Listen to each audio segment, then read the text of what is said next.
Hi, I'm David. Let's look at this problem. We've got the indefinite integral of cosine to the fifth x times sine x dx, and I've rewritten the integral, leaving a little space to work.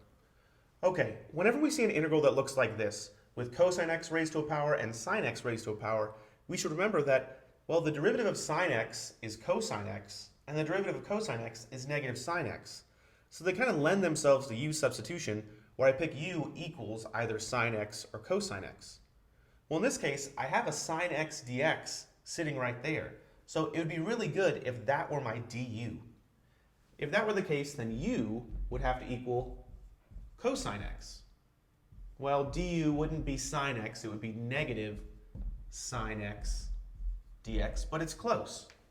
So in order to get a du, all I would need to do would be multiply by a negative 1.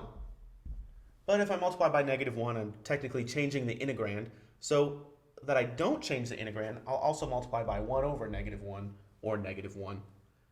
And I'm really only multiplying the integrand by 1. Now this, sine x times negative 1 dx, that would be a great du. And I could rewrite this integral as the integral of cosine x to the fifth would just be u to the fifth. Sine x times negative 1 dx, that's my du.